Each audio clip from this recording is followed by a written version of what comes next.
நம் முன்னோர்கள் சொன்னது ஒன்று, மனிதனின் வாழ்க்கையை உயர்த்துவது தர்மம். ஆனால் அதற்கு எதிராக செய்யப்படும் செயல்கள் பாவம் எனப்படும். அப்படிப்பட்ட 42 பாவங்களை இப்போது பார்ப்போம். முதல், நல்லவர்களின் மனதை நடுங்கச் செய்வது. இரண்டாவது, பொய்யான வழக்குகளை போட்டு ஒருவரின் கண்ணியத்தை கெடுப்பது. மூன்றாவது, தானம் தருபவரை தடுத்து நிறுத்துவது. நான்காவது, நண்பர்களுக்குள் சண்டை கிளப்புவது.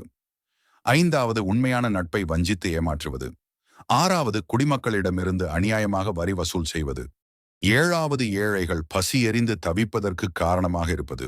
எட்டாவது, தர்மம் பார்க்காமல் தண்டனை அளிப்பது. ஒன்பதாவது, ஒரு தரப்புக்கே சாதகமாக வழக்குரை பேசுவது. பத்தாவது, உயிரை கொன்றவருக்கு உதவுவது. 11ஆம், திருடர்களுக்கு உளவுகள் சொல்லி துணை நிற்பது. 12வது, ஆசைக்காக பொய் பேசுவது. 13வது, ஆசை காட்டி ஏமாற்றுவது. 14வது, போக்குவரத்து பாதையை அடைத்து விடுவது.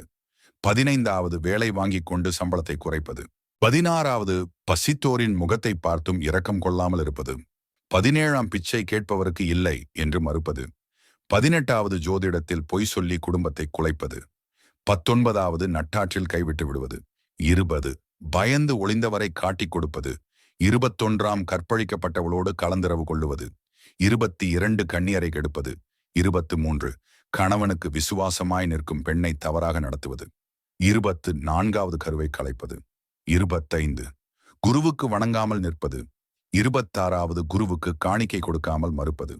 27ஆம், கற்றவரிடம் மரியாதை இல்லாமல் நடப்பது. 28வது, பறவையை கூண்டில் அடைப்பது.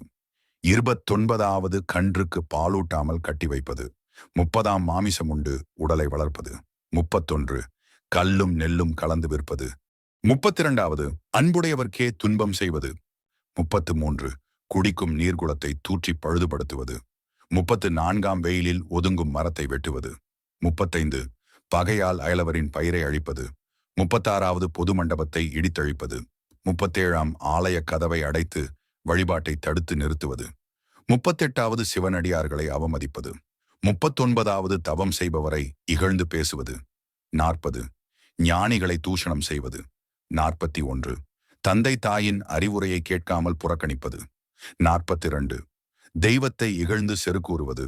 இவ்வாறு 42 விதமான செயல்களும் பாவங்களாக கருதப்படுகின்றன. இவற்றை தவிர்த்து தர்மத்தில் நிலைத்து வாழ்ந்தால் மட்டுமே நம் வாழ்க்கை உண்மையான அர்த்தம் பெறும்.